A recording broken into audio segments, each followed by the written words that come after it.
3 jours de spectacle dans les arènes avec Spartacus. Si on en parle avec vous, Philippe Thomain, vous recevez ce matin Christophe Bette, le directeur de Culture Espace à Nîmes, un nouveau directeur qui vit ses tout premiers jeux romains. Bonjour Christophe Bette. Bonjour Philippe. Alors vos premiers jeux romains, pas trop tendus pour cette première ? Alors écoutez, avant d'arriver à Nîmes, j'étais effectivement un peu inquiet par cette échéance qui arrivait très vite après mon arrivée. Et en fait, depuis que je suis arrivé, je suis entouré par des équipes qui sont très performantes, dont je suis vraiment ravi. Et du coup, je me suis plutôt rasséréné. Alors pour cette première, une nouveauté, une grève SNCF demain et dimanche. Est-ce que ça se peut pénaliser ça, les grands Alors romains ? ça, pour le coup, ça m'a un peu inquiété. Et en fait, il se trouve que samedi, dimanche, on est quasiment complet. Donc je pense que ça n'a pas vraiment joué sur la fréquentation des grands jeux romains. Alors, grand jeu romain, le héros, c'est Spartacus. Alors, et on l'a déjà dit, on va être loin du Spartacus romantique, là, celui du film qu'on connaît avec Kirk Douglas. Là, il va être raconté par les vainqueurs, donc par les Romains, les puissants, ceux qui l'ont combattu et tué. Pourquoi cela ? Pourquoi cette idée ?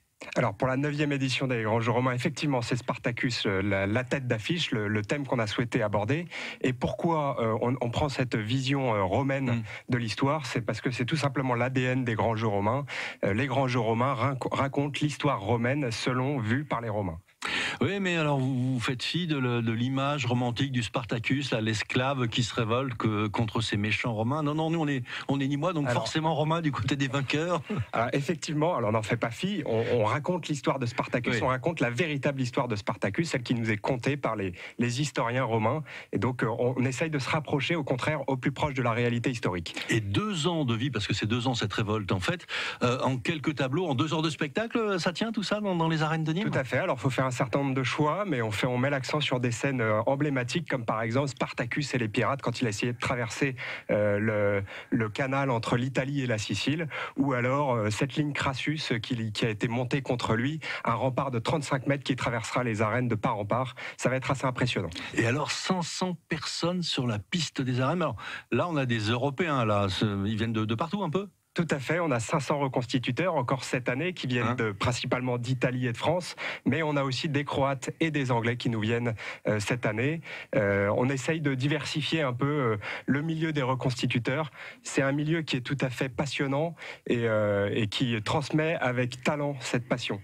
7h53 sur France Bleu Garloser. Nous parlons évidemment des Grands Jeux Romains ce matin avec notre invité, c'est Christophe Bette, le directeur de Culture Espace ici à Nîmes. Alors reconstituteur, il faudrait dire aussi reconstitutrice, parce que s'il y a des gladiateurs, il y aura aussi des gladiatrices. Là aussi, réalité historique ? Tout à fait. Au début du spectacle, vous pourrez assister à des combats de gladiateurs et de gladiatrices. Et il semblerait qu'il y avait bel et bien des gladiatrices à l'époque romaine. On a assez peu d'informations de sources là-dessus, mais il semblerait que ce soit une source historique avérée. Alors, tout ça, ça se passe dans les arènes, mais les Grands Jeux Romains, ça déborde très largement des arènes, puisque c'est Nîmes, c'est la ville. On s'imagine, emmenez-nous là, faites-nous faire un petit tour à Nîmes. Est-ce qu'on peut manger, est-ce qu'on peut jouer, est-ce qu'on peut rêver romain à cette époque-là, il y a un peu plus de 2000 ans? Alors tout à fait, pendant 3 jours, Nîmes vit à l'heure romaine.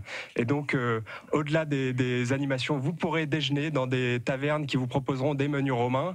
Et donc, samedi matin, vous aurez par exemple des déambulations de reconstituteurs.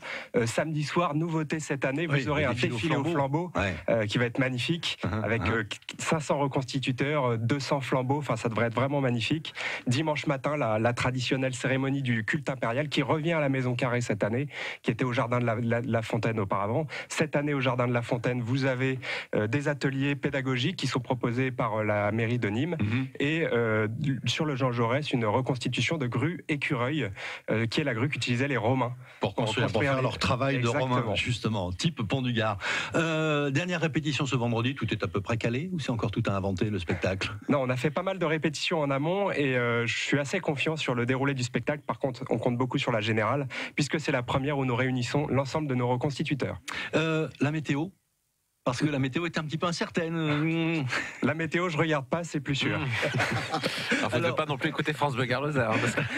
Dernière question, 9e jeu romain. Là, l'an passé, les 8e, c'était Baodica. Le 9e, donc, on est sur Spartacus. Les 10e, on a idée du thème ? Alors la 10e, on annoncera le thème à la fin du spectacle cette année. Donc lundi après-midi donc. Exactement. Bon, et les grands jeux romains, on le rappelle, hein, c'est sur France. C'est évidemment les arènes de Nîmes, c'est la Velle de Nîmes, et c'est également France Bleu Gard Lozère, puisque le spectacle sera sur notre antenne samedi après-midi. Et nous serons d'ailleurs en direct quasiment toute la journée samedi. Demain, oui, c'est ça, on fera vivre vraiment tout ce qui se passe dans les rues de Nîmes, avec une partie de l'équipe qui sera un peu de partout dans le centre-ville nîmois, autour des arènes pour vivre avec vous. C'est cette 9e édition des grands jeux romains, et c'est vrai qu'on sent depuis le début, finalement, les Nîmois ont adhéré de suite à ce projet-là. On sent que c'est notre histoire, c'est notre passé, que les gens vraiment ont à cœur de le faire vivre, cet événement. La preuve, l'engouement que connaissent ces jeux chaque année, et c'est encore le cas pour cette 9e édition.